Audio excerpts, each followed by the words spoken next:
Europe থেকে আসে সেটাই সব থেকে বেশি প্রোটেকশন দেওয়ার জন্য এই আইনটা করা হয়েছে। কারণ ফ্রান্স থেকে আমরা দেখি বোটে করে আসে, বোট ডুবে যায়, মারা যায়, বাচ্চারা মারা যায়। তারপরে এবং এই বোটে করেই কিন্তু ফ্রান্স থেকে সব থেকে বেশি লোকজন আসে। এবং এটার জন্য আরেকটা আমি বলে রাখি যে এই ইমিগ্রেশন যারা অফেন্স করবে তাদের জন্য কিন্তু খুব কঠিন আইন কিন্তু আসছে, এবং সেই আইনটার বিলটা এই মুহূর্তে পার্লামেন্টে পেন্ডিং আছে। তার ভিতরে একটা জিনিস আমি বলি, যদি কেউ এই কাউকে আনার চেষ্টা করে এই বোটে করে কিংবা আনলফুলি, এবং সেক্ষেত্রে যদি এটা প্রমাণ হয় তার বিরুদ্ধে, তাহলে কিন্তু তার এই ইমিগ্রেশন অফেন্সের কারণে তার কিন্তু 10 ইয়ার্স কিন্তু ইমপ্রিজমেন্ট সেন্টেন্স হতে পারে। আর 10th of February 2025 থেকে গুড ক্যারেক্টার অন সিটিজেনশিপ অ্যাপ্লিকেশনের যে গাইডেন্স আছে সেটার উপরে একটি পরিবর্তন অলরেডি হয়ে গেছে।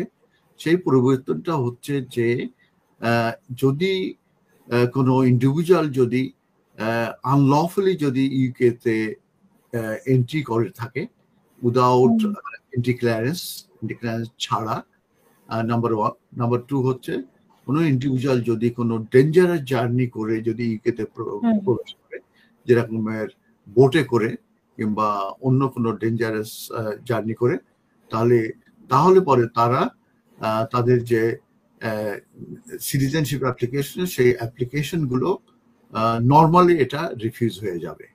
এবং এটার অলরেডি ইমপ্লিকেশন হয়েছে 10th of February 2025 থেকে। দ্যাট মিনস এইটার কারণে, এই চেঞ্জটার কারণে দেখা যাচ্ছে 71,000 যারা এই আনলফুলি এসেছে কিংবা ডেঞ্জারাসলি জার্নি নিয়ে এসেছে এবং পরবর্তীতে তারা যে রিফিউজি স্ট্যাটাস গ্রান্টেড হয়েছে, সেই ধরনের তারা সেটেলমেন্ট পাবে কিংবা সেটেলমেন্ট পেয়েছে, তারা কিন্তু তাদের অ্যাপ্লিকেশন গুলো কিন্তু নর্মালি রিফিউজ হবে, যেহেতু তারা আনলফুলি প্রবেশ করেছে এবং তারা এই এন্ট্রি ক্লিয়ারেন্স ছাড়া তারা প্রবেশ করেছে এবং ডেঞ্জারাস জার্নির মাধ্যমে ইউকেতে প্রবেশ করেছে। অতএব যারা রিফিউজি স্ট্যাটাসে আছে তাদের উপরে মূলত বেশি ইম্প্যাক্ট করবে নেগেটিভলি, যে তারা ভবিষ্যতে এদেশের সেকেন্ড ক্লাস সিটিজেন হিসেবে থেকে যাবে, তারা আর ব্রিটিশ সিটিজেন হতে পারে এটা নর্মালি। তবে কিছু কিছু ক্ষেত্রে হয়তো তারা কনসিডারেশনে নেবে যে তাদের অ্যাপ্লিকেশন গুলো একসেপ্ট হবে কি হবে না, সেটা আলাদা ব্যাপার, কিন্তু নর্মালি এটা রিফিউজ হয়ে যাবে। তার মানে যারা বৈধ উপায়ে আসেনি, যেটা বৈধ উপায়ের যে ক্যাটাগরি গুলো আছে, হাই স্কিল বলেন, কেয়ার ওয়ার্কিং ভিসা, তারপরে হচ্ছে যে স্টুডেন্ট ভিসা, এগুলো তো আরো নিশ্চয়ই কিছু ক্যাটাগরি আছে। এই সব ভিসায় যারা লিগেল ভিসায় আসে নাই, যারা ডেঞ্জারাস উপায়ে এসেছে, বাই রোডে এসেছে, বোটে করে এসেছে, বিভিন্ন ভাবে যারা পন্থা অবলম্বন করে আসে তাদেরকে, কিন্তু তারা তো রিফিউজি। কিন্তু আমাদের প্রশ্ন হচ্ছে যে অ্যাসাইলাম, এখানে তো অ্যাসাইলাম যারা পেয়েছে তাদের ক্ষেত্রে তো আর কোনো পরিবর্তন না, মানে এটা তো তাদের ক্ষেত্রে ব্যবহার হবে না। হ্যাঁ, না, যারা অ্যাসাইলাম গ্রান্টেড হয়েছে আমি যেটা বলেছি, কিন্তু দেখবে যে তারা এদেশে ঢুকেছে কিভাবে, তার এন্ট্রিটা কিভাবে। আচ্ছা, তাদেরও এন্ট্রিটা দেখবে।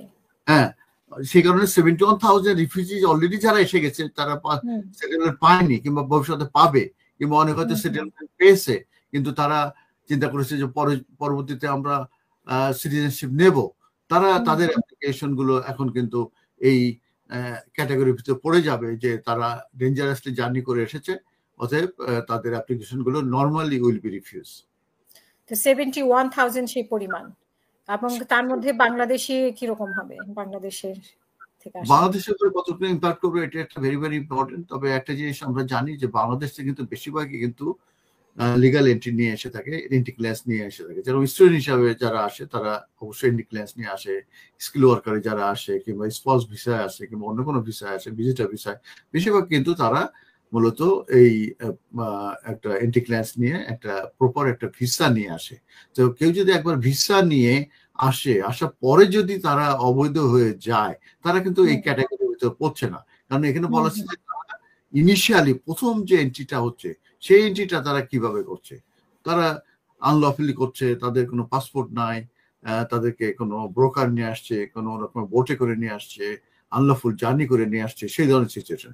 কিন্তু বাংলাদেশের ক্ষেত্রে যেহেতু বেশিরভাগ যারা ইমিগ্রেন্ট আসে তারা কিন্তু লিগালি আসে, এবং লিগালি আসার পরে যে যদি তাদের কোনোভাবে অবৈধ হয়ে যায়, এবং অবৈধ হয়ে যাওয়ার পরে কোনো সময় এক সময় যদি আবার বৈধ হয়, এবং তারা যদি সেটেলমেন্ট পেয়ে থাকে কিংবা ইনডিফিনিট লিভ টু রিমেইন পেয়ে থাকে, এবং একটা সময় যদি তারা সিটিজেনশিপের জন্য যদি এলিজিবল হয় এবং অ্যাপ্লাই করে, সেক্ষেত্রে কিন্তু তাদের অ্যাপ্লিকেশন গুলো যদি তারা সব ধরনের যে আছে রিকোয়ারমেন্টস সেগুলো স্যাটিসফাই করতে গেলে তাদের সিটিজেনশিপ অ্যাপ্লিকেশন গুলো কিন্তু সাকসেস হবে।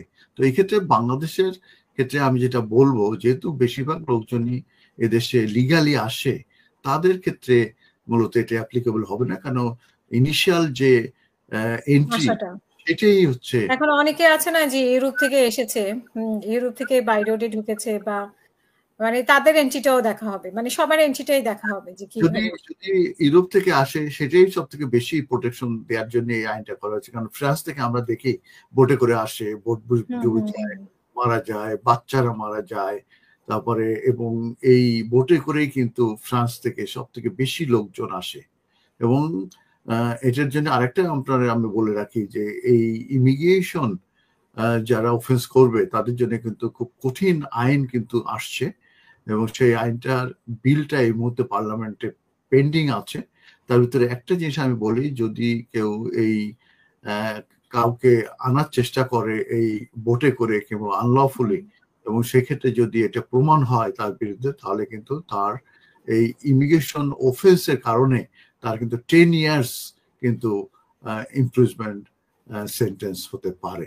এবং এই যে নতুন বিল আসছে সেটার ব্যাপারে যে কারো মোবাইল সিজ করা কিংবা তার মোবাইল এক্সেস করা, কিংবা কেউ যদি কোনো বোটের কোনো পার্টস বিক্রি করে যেটা মূলত এই আনলফুলি জার্নি করার জন্য ইউজ হবে, এই ধরনের যারা কানেক্টেড থাকবে মূলত আনলফুল কিংবা ডেঞ্জারাস জার্নির ক্ষেত্রে কোনো কিছু তার ক্ষেত্রে, সেক্ষেত্রে কিন্তু তাদের কিন্তু এই ইমিগ্রেশন অফিসের ভিতরে তারা পড়বে, এবং 10 ইয়ার্স তাদের কিন্তু ইম্প্রিজমেন্ট হতে পারে। এবং এই ধরনের ইনভেস্টিগেশনের সময় আমরা যেটা বলেছি যে আপনার মোবাইল তারা কিন্তু সিজ করতে পারবে এবং তাতে এক্সেস করতে পারবে।